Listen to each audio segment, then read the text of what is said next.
Yes, yes, it's official. Episode 3. We made it. We made it, man. Yeah, we made it. Here we are. Drama, thank you so much for being here, bro. It's an honor. Thank you for having me. You know, just for everybody to know, I want the whole world to know, like, you're one of my big inspirations to starting a podcast. And as you know, you gave me my first mic. Yeah, I did. That's it. It was real. Man. I said, here it is, trust me. You can do this, man. Just set this up in your living room and walk by it every day. And then, so you took my one crappy mic. Yeah. And this is what I show up to, right? Like, okay, man, I promise I'll start. Hey, you mind coming down and recording a podcast? With my extravagant set with $50,000 in cameras. So yeah, thanks for putting it to good use. Oh man, thank you.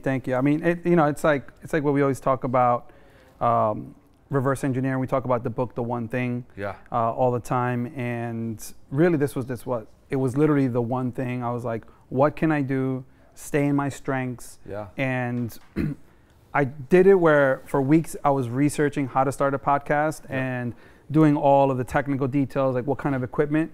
But then with the one thing with the book, just kept telling me is like, look, just what can you do that's going to make everything just effortless and easy? And I said, let me deal with experts. Yeah. So I know what I'm good at. I know I'm making relationships, building contacts, having talent, having people like yourself in my life. Yeah. And that's my one thing. And now all of a sudden we're like in a state-of-the-art studio. So you're smart, man. That's it. You're a smart guy that knows your strengths. Thank you. And we're going to thank Kevin because he's the one that brought the one thing into our lives and into the book. Yeah. So thank you, Kevin. Shout out to you, brother. So we're listening. Yep. And, for me, when we met at DC Shoes back, what year was that? What we mean? Probably 2008 or 9. Yeah. Were you at DC in 2008? Yes. Okay. Yeah. Probably 2008 or 9. Wow. Now, were you living in LA? Yeah, so I can't remember whether my first memory of meeting you was at my cousin Rob's kitchen table. That could be wrong. That could be completely wrong. Okay. But it was either there or in the design area of DC. Was that when we were going to design an Inspector Gadget custom suit for him? Oh, maybe. When we were putting him in contact with Deke? Or was it another day? Do you remember? I don't remember that. Okay. I just remember meeting you. I remember thinking it was really, really cool. I remember thinking it was cool that you had the name Sneaker in your name. And like, damn, this guy must be like an expert. Right? Because at the time I had just moved from Ohio. So a guy who designs sneakers for a living who is named Sneaker Steve is like, what the hell? Like, this is sick. And I was living in LA, but just new, like just for a year or so. But I don't remember exactly what you guys were talking about. I may not have even been in on that conversation. I was the little homie. Like, I might have been like, yo, go wait in the lobby. I'm going to go talk to Sneaker Steve. I'm like, what? Yeah. Sick. Yeah, it's incredible to me, too, because, like, whenever I meet people, like that were 10 years ago, we were just talking about, like, you came here 11 years ago. Yeah. Like, a lot of our friends that I met them at that age. Like, you were just young, just starting up in the industry. Oh, yeah. Or I met them when they were an intern, or I met them as literally, like you said, like the little homie. Yeah. And now, like yourself, as an entrepreneur, as a big homie, and someone who's majorly successful like yourself, thank you. It's incredible to see, where you can see somebody, and this comes like full circle. Like, you always teach so many of the people that on your podcast, you're telling a lot of the kids and your fans your story of like how you made it. Yeah. And literally, I got to see it. Yeah, yeah. Like, I got to see from like the little homie. Yeah. 100%. And it's so true. And I'm kind of fascinated by it. Not my own thing, but what separates, because I'm the same way now. So now I've been here 11 years, and I've seen a lot of people that were nobodies, I guess you could say, become superstars. And I've also seen people that were so promising sort of fall apart, and you don't know where they are anymore. And I think that I just became sort of fascinated by that, and that's why on my podcast I interview these people and I go through their stories, and I don't know, I'm really interested in like what makes the difference. Because think about also all the people that we grew up with, that you grew up with, or that whatever, that you thought were the next thing and acted like the next thing, and everyone already agreed they were the next thing. Yeah. And you can't think of where they are at this moment. It's true. You know what I mean? Like, it's crazy. It's true. I mean, so like, I was talking to my wife before the show, and I was like, what should I ask Drama? you know, because I know your story and I know you and we're friends. And she was like, you need to ask him where he's from, where he started, what he's doing. And, you know, that makes me think, and I'm like, you know what, you're right. Yeah. Because this moment is really for you to share, you know, not only our story for our relationship, but also to give and, you know, inspire so many of the listeners that are actually going to, for the first time, get to hear about you or your story, you know, to my audience. So tell me a little bit about that. Like, you know, where are you from? Where did you start? You know, how did you get here to LA? Or like, how did your career start? Yeah. How did Young and Reckless start? Yeah, so the way early drama was, I'm from Akron, Ohio. I grew up skateboarding, obviously influenced by my big cousin Rob, but we didn't know him growing up. I have an older brother. My brother and I didn't know him growing up, but we knew that it was really cool, and we knew that once every few years he would show up at like a family Christmas or something, and it was just cool. Like, it was just like, I don't know, man, but he's cool. Like, he could have been like... How many years older is Rob than you? I think 13. Oh, okay, got it. Yeah, way older. So he had lived in LA the entire time that I essentially was alive almost, you know? So like literally I saw him probably 4 or 5 times growing up. He would show up. We knew he was a pro skateboarder. We didn't really know what that meant. We knew he lived in LA. That might as well have been Mars. Got it. And we thought it was just super cool. So he's like 16, 17, 18. You're like 5, 6. So he's a superstar, right? He's like... Yeah. I don't even remember... Oh man, I don't remember even seeing him until he was probably like 25 or something. Oh wow, okay. Right. So Right. you were in high school. Yeah. You were like 12, 13, about to go to high school. Well, I probably, the first time I remember him like bringing a skateboard to the house, I was probably like 12. Okay, got it. So junior high. So so he was probably like 25. Got it. So anyway, so it was just cool, right? But so we grew up, we had a relatively normal childhood. We got into skateboarding, obviously, like I said, I think influenced by that. And I just fell in love with skateboarding. Like my entire life was skateboarding, probably from about 12 on. That's all I did every single day. My parents really pushed for us to like play sports and like do school activities and be a little bit more normal. I just wasn't having any part of that, right? Like my brother did a pretty good job, and I was always mad at him because he was like the overachiever. Yeah. Like straight A's, and I started high school a year early. I'm in the band and golf and baseball. And that's and Big like, Cat? Fuck you, yeah. Yeah. Yeah. And I just saw him in the club the other day too. Oh, he's killing it. Looking real cool. Yeah, he's just cool as shit. Yeah, he was cool. Smart as all He's got like Mr. Completely jeans on. High IQ. I'm like, who is this guy? Yeah, you overachiever. No, but he didn't look like the smart guy. He looked like the cool. He looked like the cool guy. I know, but that's where he gets you. I know. All right. He's actually super smart and like started high school in 8th grade. Okay. Little did you know. All right. The cool guy. No, but so he always did really well at that. And he was always way better than me at skateboarding also. Got it. Fuck, I hate that. So I was always kind of like, no, I just want to be, like, I was never that like bad of a kid, but I was like, I'm gonna do my own thing. Like, forget that, I'm the second kid, whatever. And but my whole life was just skateboarding. That's all we did. I wanted to be a pro skateboarder. Started filming, the classic skateboard upbringing. When I was 18 years old, so my whole thing was literally probably from the age of like 15 on. It was like the moment I graduate high school, I'm moving to Los Angeles because that's the skateboard capital of the world. And you were how old when you made the decision? I mean, probably 15, maybe 14. Got it. Like it was like no question about it. For every family vacation. Was that scary for you at that age in your mind? Yeah, like I didn't really know what it actually meant. Got it. But I just knew like that's the place to be. Because you followed the magazines and it was just like if you want to be a skateboarder or be in the skate industry, you have to move to California. Yep.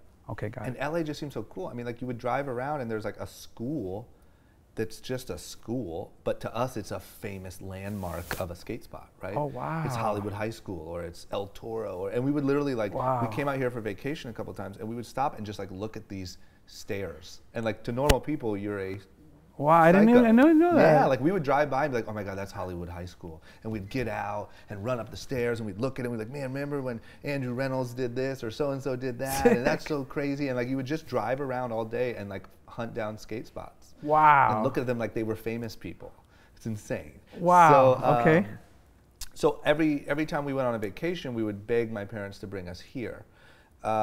Most of the time we ended up going to Myrtle Beach, but on the like 2 or 3 that we won, we came to San Diego or LA. Got it. And so yeah, I just knew like that's where I'm going, that's what it is. And I think when I was younger, I had the dream of being a pro skateboarder. I think that as I got to like 17, I knew that I wasn't gonna be good enough. Okay. Like my brother was way better than me, and so I started getting into filming, and I thought like, okay, this is my way in. Like I'll be a filmer or I'll be something, but anything in the skateboard industry. Do you still do film now at all? No. No, right? Okay. No, I don't do. No. Got it. I mean, I love like. But you have the eye for it, right? Because if that's like debatable. passion, That's subjective. I like if I go on a vacation or something, like yeah, my Instagram story is gonna be hot. Got it. You know what I mean? But like, yeah, I'm not making a movie out of it. You know what I mean? Oh my God. So yeah, I got really into that, and then really what happened was at 18, I hit my head skateboarding. And I heard. Yeah, so I hit my head, I fractured my skull, brain bleeding, was in a coma for 4 days, concussion on both sides. Right? So essentially what happened is I woke up, I ate breakfast, and then I woke up 4 days later. I don't remember anything that happened. Oh my God. So that was like a pretty traumatic experience. And also, obviously, I was told over and over that if that ever happens again, I'm done for. And so that really was like the final wake-up call. Well, it was the final thing in ever having any like goal of being a pro skateboarder. I think by that time I already knew, but that was just kind of like, okay. So that actually happened that was literally 4 days after I graduated high school. So I ended up having to stay in Ohio a few extra months because I had a blood clot in my brain and I wasn't cleared to leave, right? So I had to get CAT scans every 2 weeks, whatever. So finally in November, I got cleared to leave and I moved. Okay. So then that's when I moved to LA is when I was in, is November of that year when I was 18. And that's how I got here. Then at that point I knew, I mean, I always talk about it, to be dead honest, my wildest dream still was like being a skateboard filmer, living in like a 1-bedroom apartment in like Sherman Oaks and like just drinking beer and skating all day. Like that was like dream come true. I vividly remember sitting on my best friend's roof. They were triplets that all skated that I grew up with. And we were sitting on their roof drinking like a 40 or something. I was like, man, like wait till I get this apartment, dudes. Like you guys can come out here anytime you want. We can drink all the beer we want, no parents. Like we're gonna be killing it. Wow. And that was literally my wildest dream.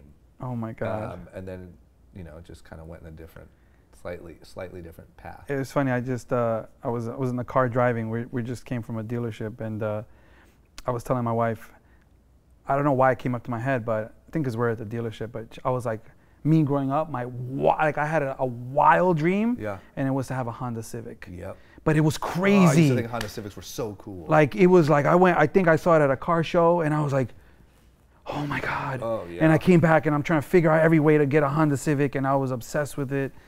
And it's crazy because like what we were thinking then to what we've accomplished now, and like, I mean, like what you've done in your life is like, dude, like what you set your bar at and then like where you're at now is like 100%. One, congratulations, and two, like, you know, I'm starting to reprogram myself more now. I saw Vice had you know, he does his show, right? Yeah. I just did that the other day. You did. I saw DJ Vice. Yeah, Electric Taco. Yeah. So he had Rick Smith in the car, right? And no, it's Rick Fox. Yes. Laker. Yes. Yeah. Wrong guy to ask. Yeah. Yep. And he basically said, what would you do differently in your life, knowing all these things that you did, right? And what he said was dream bigger. Yeah. So now I go into every day just thinking, all right, we're already doing some out of here stuff, right? Like compared to like most people, right? But just dream bigger. So now I'm just dreaming bigger, and it's amazing because I look at your story, because I always remember that in your story, you're like, my dream was maybe work at a skate shop, film, 1-bedroom apartment, Sherman Oaks, drink some beer. Made it, yeah. Life's over. Made it. Yep. And look at what you've done, man. Like 100%. Wow. And the funny thing is, like, no, your drama, do you really like put it in perspective? I do, but here's the crazy thing, right? So I do, but at the same time, I gotta give you a pound, bro, for real. Thanks, man. Nah, like this is. But here's the truth. Here's why I have this attitude about it, and this is true. That is crazy.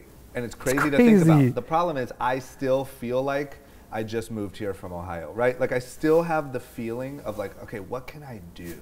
Like what exactly can I accomplish while I live here in LA, right? Like it's like you still have that same feeling because there is no, I don't believe that there's ever a point where you say, all right, this is it. Like I'm 30 years old, I did more than I ever thought I would. I'm gonna put my flag in the ground right here and I am done. Like I think that what you learn is, so the terrible part about that is I've accomplished way more than I ever thought I would and I'm still very unfulfilled.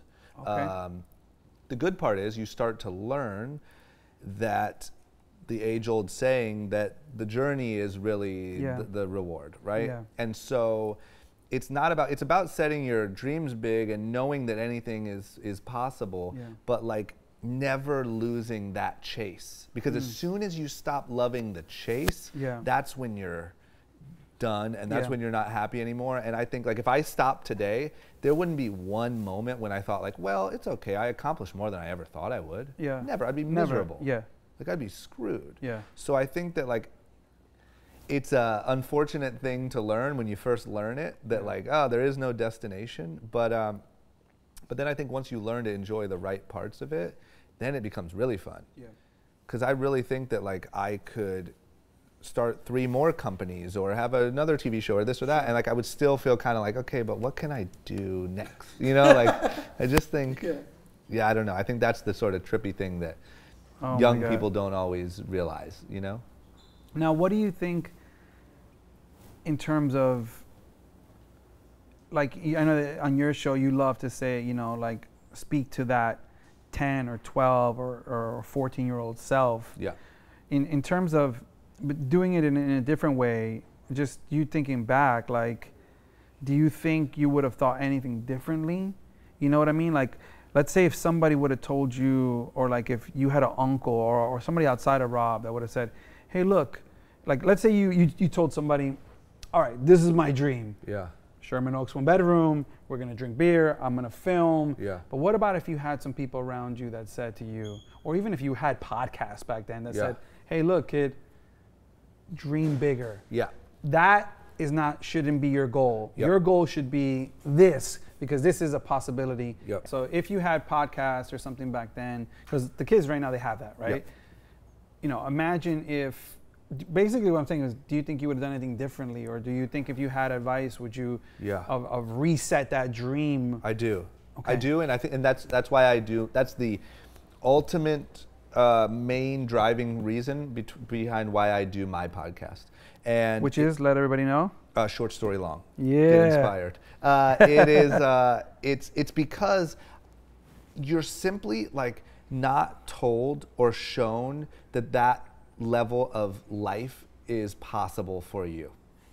And so what happened to me is when I moved to LA, and I got to know these different people. And I mean, obviously, I was on a reality show, but what was more impactful for me is I got to see how an MTV reality show was made. And then I met people like you, and I got to see like, this is the guy that designed sneakers for DC Shoes. This is huge.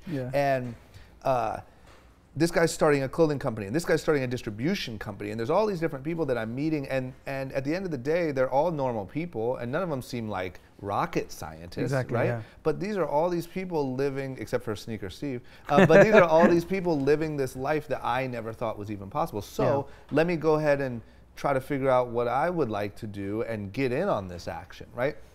But it was only from my perspective changing and from it opening up to just say, this is something you are actually capable of doing. And so I think that what I strive for so much, and the one single like little gem that I try to pass as much as I can, is to say, you can do this too. Because I think that if people really saw, if you could look into some magical crystal ball and it would show you what your true potential was as a human being, you'd stop a lot of the dumb shit that you're doing at a young age. That's deep. I think messing around and going over to, I think, you know,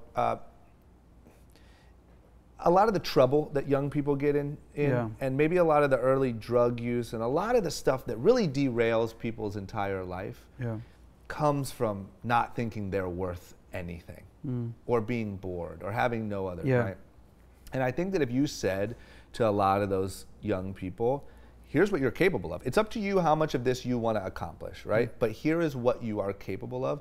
They would stop any of that instantly. Like, they would instantly be so much more focused and working on just having a better quality of life, you know? But, so that's it. I don't think I'm at my full potential. I don't think I'm at 100%. I think it's really hard to hit 100%. Yeah. I'm also not here to stop all drug use and drinking. I'm not that guy. Yeah. I'm just saying, look, man, a lot of this misery and a lot of this like unnecessary stuff that happens comes from you not just realizing what you're actually capable of doing. Exactly. And so if I can tell stories and make you relate to people like Sneaker Steve and make you really be like, damn, he had a lot in common with me growing up. Now all of a sudden those light bulbs might start to click and you might start to get focused and, you know, find your purpose. And that to me is the key to happiness. Now, I have a question. Yep.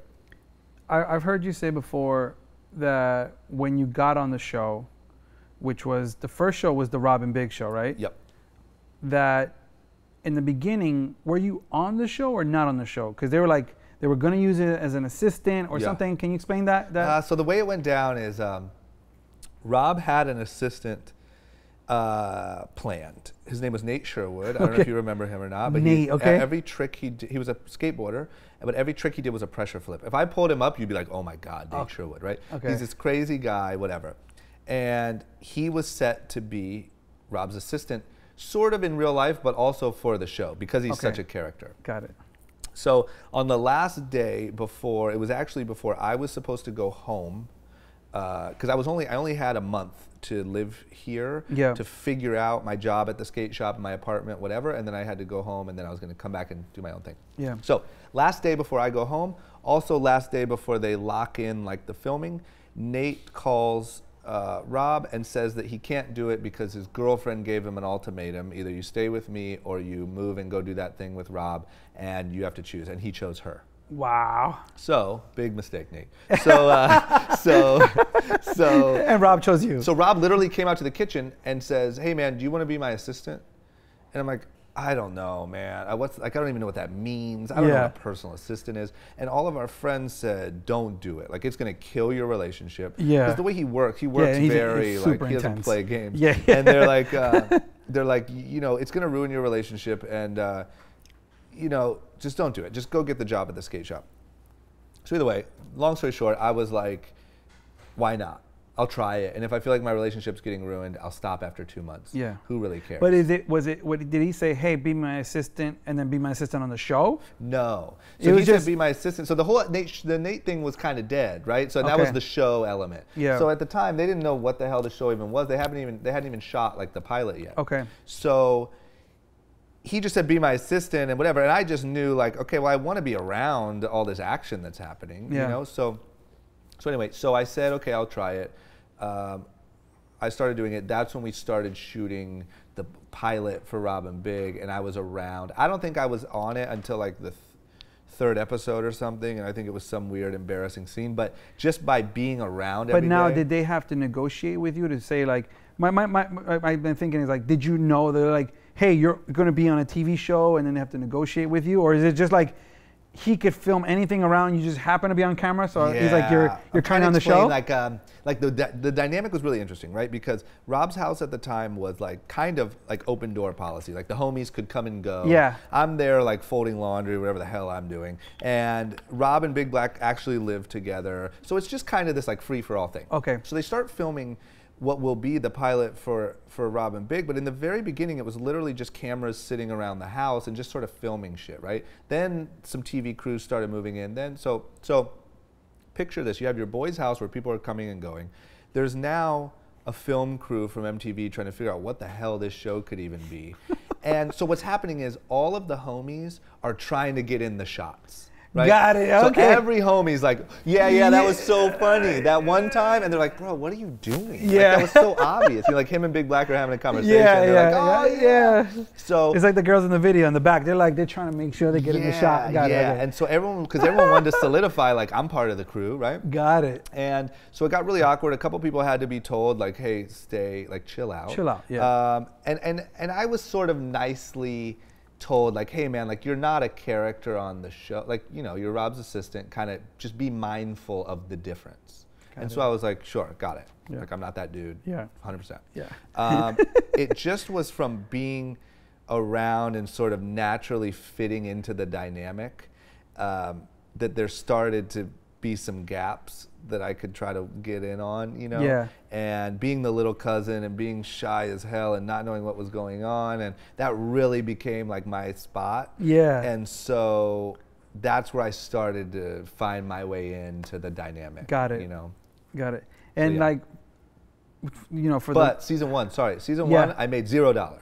So Yeah, it's like, yeah. if you're on the show, good for you, man, but we're not paying you. So when you talked about like, did you have to negotiate? Yeah. Like, hell no. They were like, No. yo, you got lucky that we like threw you in the pool. You're not getting shit. And and so I was like, cool, man, all right. And so I think maybe there was 3 seasons of Robbin' Big. I think season 2, they finally came to me and said, okay, for every episode you are in, we'll give you $500. And I'm like, yeah. well, sorry, let me talk to my agent because I don't know about that deal. Yeah. So I'm like, hell yeah. So now I was probably in like, 4 episodes of season 2. Yeah. And so I'm rich, clearly. Clearly, You yeah. know, MTV just wrote me a $2,000 check, so like whatever. And then season 3, I think, I don't know, I think it was like 1,500. Ooh, So, yeah, so that's how I got rich. Yep. So all right, going back, because I've also heard you say that you would be folding clothes and helping out, basically doing anything. It sucked. It really sucked. And the reason I'm bringing it up is because I think that, and I know you talk about this a lot, like people don't want to do the work. Oh, yeah. And rest in peace, Big Black was do work, Like, you got to do the work. You got to suck it up. You got to do what you got to do. You got to go all out. You got to have that passion. You got to just say, hey, look, I'm committed to this. Yeah. And I believe that if you're like, nah, fuck that. I ain't folding no one's clothes. I ain't doing that. Yeah, you don't got a contract for me? I'm not on the show. Yeah, I'm at Starbucks in Akron, Ohio right now, if I had that attitude. Wow. So, but yes. How real is that though? 1 billion%. Wow. So, and here's the thing. Wow. I think that in the reality behind all of, no pun intended, behind all of that was, what was really going on in my head was this. I was scared shitless. I was so out of my element. LA seemed so big. Yeah. MTV, all this shit seemed so big and scary. I would literally be like folding clothes, literally, like it's like jammed in the laundry room, folding clothes because I can't make any noise because they're shooting outside, and then they would call for me. I'd go upstairs, like get thrown in the pool, be like, oh well, at least I'm on TV, and then like go back down and like and like literally, but here's the thing. In a funny way, like I still have PTSD, but no, in a funny way, oh my God. it was incredibly difficult and overwhelming, but I knew at the time how much I was learning. Like I was watching a TV show be made, and I was watching like Rob start Rogue Status, and I was watching like all of these things, and then I made other friends who were doing all these things, and I was just like, I'm learning so much information that I will do this for as long as I have to, because one day like it's worth it, But it's important that you saw that. Yeah. That you saw that, like, hey, look, I might take the L right now. Yeah. It might suck, it might stink, but I'm learning. Yeah. So you really went for like the long route. You learn and you're like, well, what can I gain? Yeah. And I believe that perspective is what allowed you to be where you're at right now. Yeah. And that's it's clear.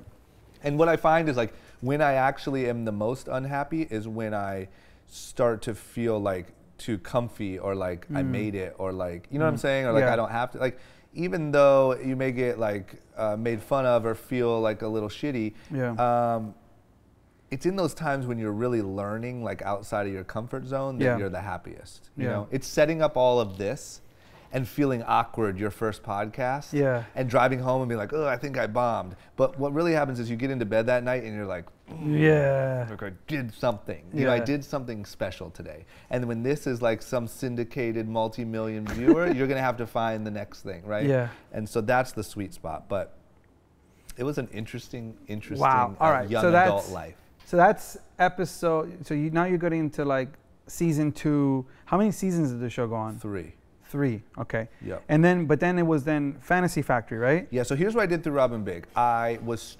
thinking so hard, what can I, obviously I'm learning, this is great, on TV, great. what can I start to do to make some money here? Like, how can I start to build a life? Because you must have been inspired.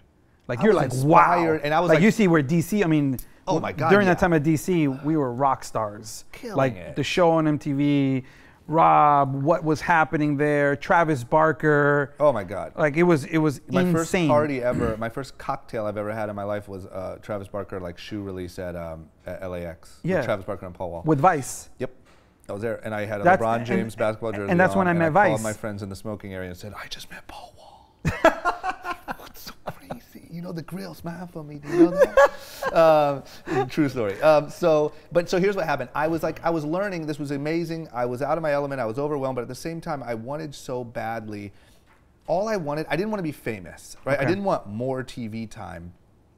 I didn't want to be a celebrity. But I wanted to create a life and some income of my own. Like, I knew I didn't want to be a personal assistant, right? So now, but were you a celebrity at that time? No. Were you being like, were people? People would recognize me on Robin Big. People would. It was a big show. Me. Yeah, they would recognize. I mean, it me. was like it was like one of the shows. Yeah. So it was huge. Yeah. I would get recognized, but I wasn't like I wasn't getting like chased down the street. Okay. You know, but I think I probably did like my first club appearance after Robin Big, which whew, that is an experience. But so I was getting recognized. Of course, it was super weird. Yeah. Life was really weird. Okay. And but those guys, it's more like wherever they would go, they were like superstars. Yeah. So it'd be like, oh my God, Rob Big Black, and then like drama. Like one person was like, hey, Rob, what up? You know what I mean? Like to try to get. So that's really how life was going. Okay. Yeah. The point was, I became really good friends with Terry Kennedy, who's the pro skateboarder. He had a rap group called Fly Society. Yep. I was always hanging out at Terry's house. They were always recording. I learned then that you could make beats on a keyboard. I didn't know that existed. Okay. When you asked me how to make a rap song, I pictured you needed like $1 million studio. Yeah. So I remember I literally called my mom because I didn't have any money, and I was like, Mom, how much? I remember she had said that my family members gave like those bonds or whatever when you're a kid. Yeah. And you know, they give you the money and then after you're 18, 21, yeah. So that was all I had for college, but I obviously skipped college. So I was like, Mom, how much is in there? Yeah. Please let me have it. Like, I got a big play going on out here. And she's like, oh, $1,500 or whatever. And I'm like, need it. Need it. So that's all I will have ever had. Yeah. I'm like, I need it right now. So she sent me the money and I bought a keyboard. Okay. And I'm like, is that where Drama Beats came from? Yep. Okay. And so I'm like, here we go. Scott Storch has arrived. So I'm sitting in the living room, like trying to make beats because I grew up playing the drums. Okay. So I had a basic knowledge of like drumming. Got it. But Okay. no musical talent whatsoever. Got it. So I started making beats on the keyboard. I started giving them to the executive producers of the show. Okay. And saying, give me that background music. So literally, I could point it out to you, and you would bawl your eyes out. Like you would cry. You would laugh until you cried because you'll be watching the show and just this horrible like ringtone beat will play, and like that's a drama beat, right? Because they would just do me the favor of like, all right, man, we'll put your beat in. Hey, but what? Were you getting paid for that? Yes, you get royalties. Okay, great. So yeah, I mean, you're smart. You're thinking. Yeah, 100%. Yeah, so you're like, yo, let me get the beat. Oh, in my mind at the time, I am Puffy. Like I'm like, we got this all figured out. I got a multi-platinum album coming out. I literally, so here's part of the story. So I'm making the beats. I get probably 10 beats in the show in the background. Like, you know, 10 beats? Remember we did Bobby Light, Dirty Girl? That was my beat. No way. That happened because Bobby Light. Oh, I love Bobby Light. Yes, because me and Big Black were always making beats and like rapping. Oh my God. Anyway, I was never rapping for the record. But so the point is this. So I got like 10 beats on the show. You're like Soulja Boy at that time. You're like selling ringtones. Yeah, it was crazy. Oh yeah. I had a full website. I had Drum Beats ringtones, but nobody bought them. Like I think I've sold like 4 ringtones. But the point is this. I literally, so when Robin Big ended, a combination of my $1,500 an episode rate, my probably total of like $7,500 not paid yet in ASCAP royalties that I knew were coming. All right, there we go. My hit song Dirty Girl. Dirty Girl. I told Rob I quit and I bought a Mercedes CLS 500. And I was like, well, I made it. Made it. Oh so, my God. I mean, now that I'm rich, I guess the next thing you do is you buy a Benz. Yeah. So, I mean, it's very And go on, Mama, stupid. we made it with Anush. And with yep. That's it. Say, that was Mama, like that's yep. it. So, so anyway, yeah. So that's how Robin Big played out. You leased it or you bought the Benz?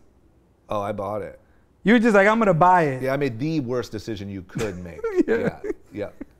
Yeah. So I bought it, and So I thought, like, here we go. You know? And really, to be honest, the idea, one of the things that led to me starting Young and Reckless was that in the meantime, I was also making Drama Beats shirts. I remember those. And selling them on beatsbydrama.com along with my hot ringtones. And if you were an up-and-coming rapper, you could buy an instrumental to maybe freestyle to. But I remember, but it was like real, like you were in the studio. Like I think it was like, Oh, you want to talk about, you know what's funny? I was talking about the other day. When we were talking about people who used to be nobodies that now made it, when I was first in the studio, like in the beginning of Fantasy Factory days, because I rode the music producer thing probably the first like 3 seasons of Fantasy Factory. Didn't you have like Snoop in there? Or like it was? I'm talking, it was Kendrick Lamar, Big Sean, Miguel. In the studio with you? Yes, but they were the nobody people. Like it sounds crazy. I know it sounds crazy. Yeah. I'm saying I remember multiple sessions when Kendrick Lamar came. On the show or like just in life? At night. I would be there every night. I'd be there every night till like 3 in the morning. But where? What studio? When I built that one in the Fantasy Factory. Oh my God. They would come there. Yep. So they'd be sitting there at 2 in the morning, and it'd literally be like, oh, we just signed this kid from Compton. His name's Kendrick Lamar. And they were like playing his music a little bit. He never even rapped, and we never asked him to rap because we didn't know who he was. Yeah, exactly. Kendrick Lamar. Yeah. And then like Big Sean would call me and be like, hey, I really need a scene for a music video. Can I use like the lounge at the Fantasy Factory? And I'd be like, sure, dude. Like, you know what I mean? And like, it's Big Sean. And then like Miguel, you know, came and did a couple records. But it's, the lineup now looking at it is insane. Insane. And I should be like Leor Cohen. Yeah. But I just didn't, you don't know at the time. Oh my you know? God. Like, you have no idea what the difference is. And you could have had them literally, like imagine you would have had all 3 of them on songs with you. Oh my God, I have songs. I was going to make a Young and Reckless mixtape. I have songs with Miguel, Big Sean. Obviously we did the Yellow Wolf record on his, it's called Daddy's Lambo. Trey Songz, we were on his album. Kelly Rowland. Like, there's real records. This big. Yeah, if I played you the Young and Reckless mixtape from 2012, you'd be like, what? This is the Grammys this year. Wow. You know, like, it's crazy. But yeah, so be careful who you stay friends with and who you don't. But no, so that's how the transition went. So so I had my Mercedes, quit working for my cousin. You're recording with all these small guys that are winning all Grammys. Yeah. Yeah. Yep. But then that's when, so then Fantasy Factory started. Robin Big was off the air for, I don't know, I don't really remember this part well, but I think a little over a year. Yeah, I remember. And Big Black had moved to Texas because he had a kid and moved there with his wife, and we were done. Like, we were done with reality TV. Nobody wanted to be a celebrity. That was never the goal. It was like this fun thing that they did. It got a little too taxing. They were over it. We were over it, whatever. Got it. And then MTV called back and said, hey, man, I mean, obviously Rob is such a star and a genius in creating television. And they're like, you can do whatever the hell you want. Just do it. It was only me and him at the time that was like sort of left. They're like, you and Drama, go do whatever you want. And we're into it. And so he came up with the concept for Fantasy Factory because he always wanted offices connected to a skate park. That was like his dream come true. So we went around all over the place looking at these different warehouses and stuff, found what ended up being the Fantasy Factory, started the Fantasy Factory, and that's where that whole chapter went. Which, you know, thank God, because but you were a big, but you were a big part of the show. Yeah. So now what happened was, I remember you were kind of balling. Like, you had the office there. It had this. You had like a. You had your own vibe going on. Oh yeah, I was killing it. Yeah. So here's what happened. I was so pumped because now I'm thinking like I'm the second. I'm the co-star. Got it. Right. So here's what happened on Robin Big. They would go on trips and stuff. I was never invited on trips. It was always like, you're here when we're in the house. Got it. If we go out of the house, that's where it stops for you. So now I'm like, I'm on the trips. Like, I'm in the car, I made it. So, but really what I was thinking was, I have to use this to start something. Like, this is my chance. I watched Big Black make a lot of money off of Big Black clothing. Yep. Obviously, I saw the stuff Rob was doing with DC. That was huge. I'm like, now I'm going to be in a little bit higher level here. I need to figure out how I'm going to use this to my advantage. Yeah. And that's where the concept for Young and Reckless came. I just didn't have it. I didn't have the trademarks and everything done, and my partnership done, and everything done for the first season. And I was devastated because I'm like, man, this thing might only do one season, and I just missed my entire opportunity because I'm lazy.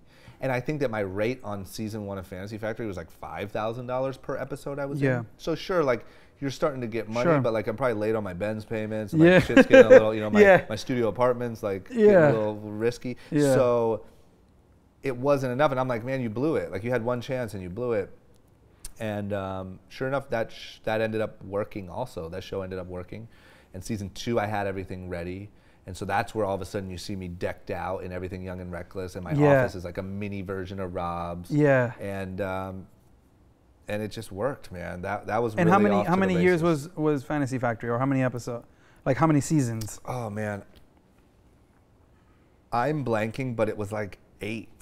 Oh, wow. Like it was a lot. Robin Big was only 3. Fantasy Factory was like 8 or 9 maybe. Wow. It was a way longer. So just imagine that, right? Like, just think about that, right? So you went from like maybe not even being on the show to like you can maybe not even, you went to actually not even getting paid. To now you're like number 2 guy. And with an incredible set. You know what I mean? Like you were set up big in the show. And now, it came to, I'm going to be honest, I'm only saying this for the sake of your listeners and like for the positivity out of it. When it came to the final season, obviously my rate was much different. But by that point, I was making more money from Young and Reckless, substantially more than I was from TV.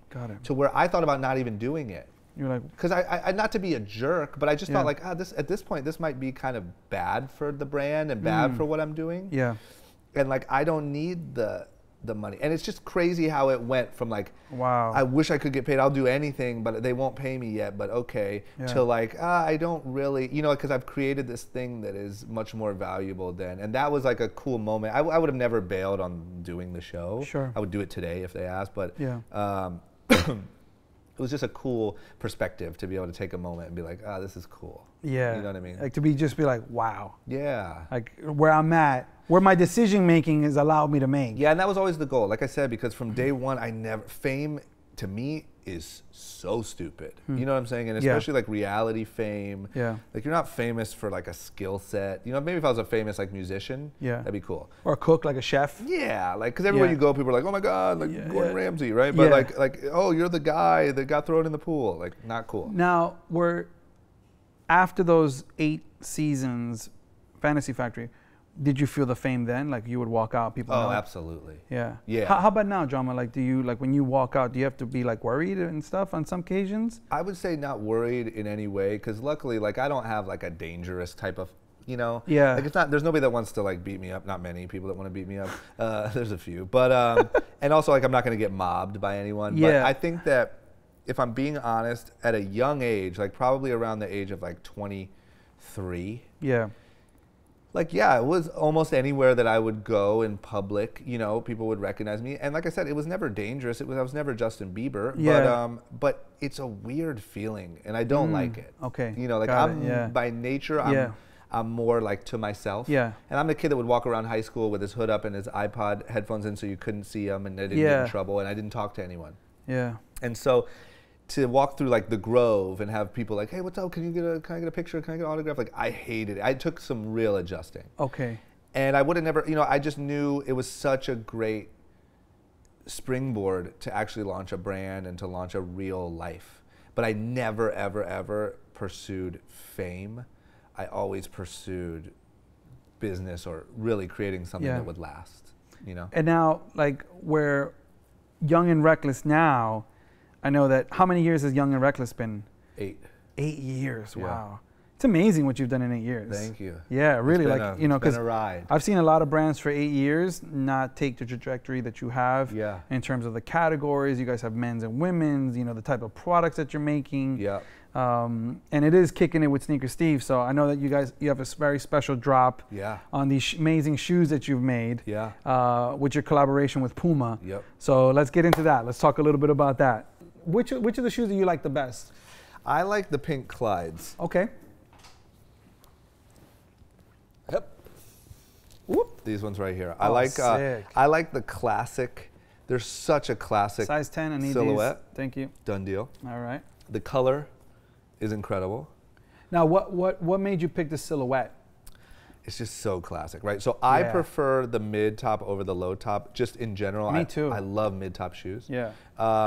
So the low top is kind of the classic. Yeah. But this is just more fashion, more modern. Too. Yeah, it's that classic Puma. It's interesting because it's classic, but it looks modern the way that you did it. Yes, and that's why we chose the colors. And which is called Millennial Pink. Millennial Pink. But all the colors, right? So what we really went hard on was this color palette of so sick. The pink, the tan. I love the tan too. Yeah, so everything's a little like, it's not pastel, but it's whatever you would call it, like a and even like the logo, reckless, like tonal, tone on the tongue. Yeah.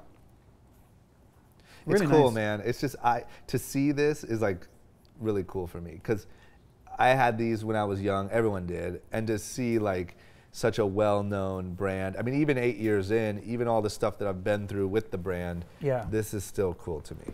Now, what caught me off guard in a good way was the runners. Yep. I love the runners. So how did this come in, and like how did the colorway inspiration come about? So the big thing is because it's such a like departure from 100% the highs. So here's what it was. Number one, the color palette as a whole, we felt like just works well together, and is sort of this like muted, cool color palette. Yeah. What happened was obviously the priority was the Clydes because they're so classic. Yeah. And that's actually what I prefer. Being honest, I like this silhouette better than this one. But because we were going so classic, we thought, let's try to find something that's really now and really forward. And because runners are so hot, and I mean, this thing almost looks like a Roshi kind of mix with a, whatever. Need these. When we saw this silhouette, I've never seen this Puma silhouette before. Me either. So when we saw it, we were like, man, this is it, because we wanted. And who mocked up the colors? You mocked up the colors, or like the team? The team, yeah. The team really are the ones who pitched. And you told them you wanted like black olive, or this was? Yeah, so they essentially pitched like the different strategies, right? Because here's the problem. On the first run, you can't do any, we're not messing with their actual silhouettes. Yeah. You're only messing with colorways and materials. Yeah. So the big challenge was, how do we stand out? How do we look different at all, still using the same old silhouettes? Yeah. And this color palette was kind of the decision where when you put it all together on a photo shoot or in a box, it looks really cool.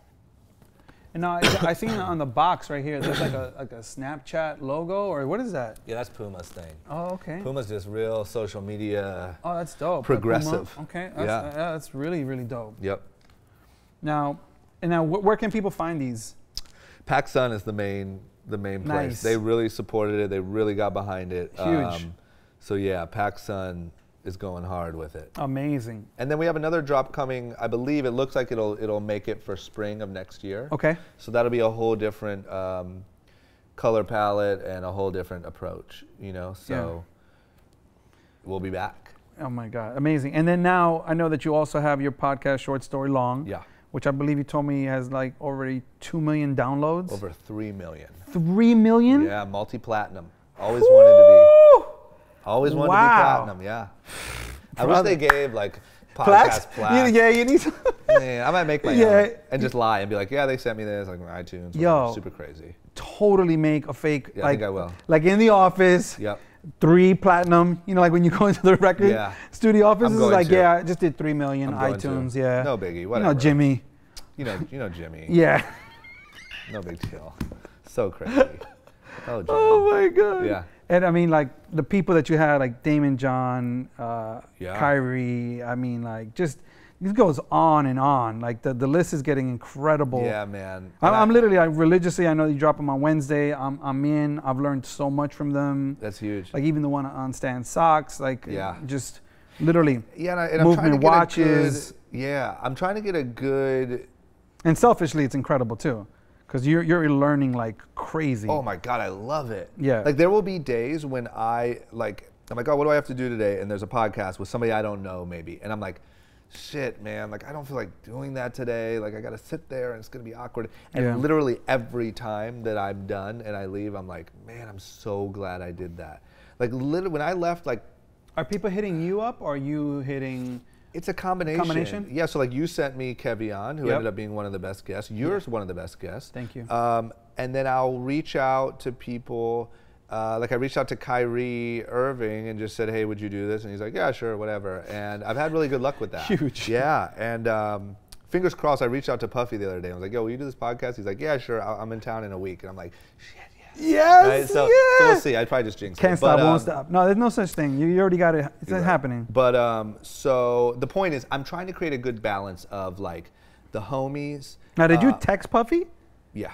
Love that. Yeah. Love that. Yeah, little name drop there. Yeah. Sorry. No, but I'm trying to keep it a mixture of the homies, people like Jeff Curl, who are like legitimate businessmen who have built like multi-$100-million companies. I mean, even like from Revolve, like that. Yes. That interview. So there's billion-dollar companies that I'm speaking to the people who started it. Also, I'm talking to Kyrie Irving, and also I'm talking to Kevion and Sneaker Steve. So I'm trying to keep this mixture, because at the end of the day, we all have something in common, right? And if I can make a kid who's 21 years old in Minnesota just as interested and get just as many gems out of your story as he does Kyrie Irving's, as he does Jeff Curl's, then you're really doing something. Huge. And I think that like I'm getting there, you know? Like I'm figuring it out. Yeah. And I love that you went to video on it as well. Yeah. I mean that's massive. I just, I'm proud of you, man. Like I really like you. You know, you gave me my first microphone. Yeah. And now we're here recording, kicking it with Sneaker Steve, That's and huge, we're manifesting. We're reverse engineering. Yeah. We're living our dreams. We're both happy. We're both healthy. Yeah. That's incredible. You know, and we're living our dreams. Yeah. We're literally, and to do it here on Silicon Beach is like. I mean, think about like my 1-bedroom apartment dreams. We just watched a beautiful sunset over Silicon Beach in this incredibly fancy office with this extravagant set. Our I mean, it's just like, holy shite. Yeah. Pretty cool. It's amazing. Now we got one segment at the show, which is what is your current rotation? So top 3. I know you travel. I know you go out. What's your current 3 right now? So and I just learned that like what's your real like current 3? Yeah, this isn't an advertisement. Yeah. The pink Clyde mids. Okay. Yep. All right. The Vapor Maxes. Sick. What color? I go back and forth right now between a charcoal gray and there's like a deep maroon, like a dark red. Oh yeah. Okay. But those are good. They're just so. Because then the bubble looks like kind of like dark. Yeah. Those are incredible. And then, really, I would say the last one is probably still the Ultra Boost. I just think the Ultra Boosts are like the most comfortable shoe in the world. Me too. I'm in every. They're on my top rotation. Yeah. Like I still care about shoes a lot. Contrary to some people's belief, I was never like a sneaker head. Like I care. Yeah.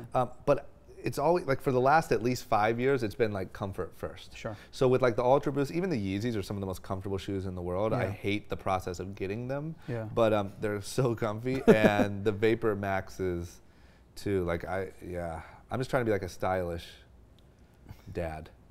It's like my vibe, you know what I mean? Stylish dad. Yeah. Who's not a dad. Not a dad. But I'm just gonna play that. But maybe you're attracting it. You know, like you might attract. No, not that one. Not that one. Okay, not yet. Not yet. No. Okay. All right.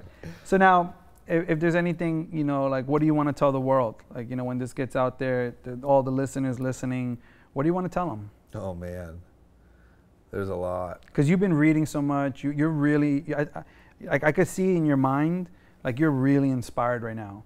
Yeah. In terms of life, like where you're at in your life, you're really inspired. You have a lot of knowledge. A lot of people have been telling me that. Yeah. And I feel like, shit, like this is powerful. Like DJ Vice, when I did his interview there, he's like, man, something's different with you. And I'm like, oh, shit. A lot of responsibility. You know what it is? Life is bigger than you. Like what you're doing in life is bigger than you. Mm-hmm. And what you're putting out to the world, when it becomes bigger than you. That is true. You're giving. That is true. You're giving so much. And I think that I've never been a cocky dude or like an arrogant dude, but I think that when you're young and you're on a show and then you have this really successful brand and you're making a lot of money and there's all these kind of eyeballs on you, even though to me it felt kind of like pressure and like not, like I never felt like I'm the king of the world. Yeah. But it does feel like everything's about you. Yeah. And like I hate that feeling, but it does feel that way. And so now I think that I'm just growing up a little bit, maturing a little bit, and it's like, oh, there's way more. And like there's way more for me to do. I haven't done anything and whatever. So What do I want to tell the world? I don't know. I wasn't prepared for that. Like, I could do better. But, like, I just think that, just like... speak from the heart. Say it with love. Yeah, the biggest thing is, like, just really, like, figure out what you want to do, even if it's not exact, but, like, the level that you want to live at. And don't just say, I want to be rich and, like, have a Bentley. Really, what do you want and why? And, like, just think about the level of relationships that you have and finances that you have and whatever. And then just really start to, like, educate yourself on how to do that, and make a plan and start to execute that plan. Because now, more than any other time in the world, it's possible to see how to do it.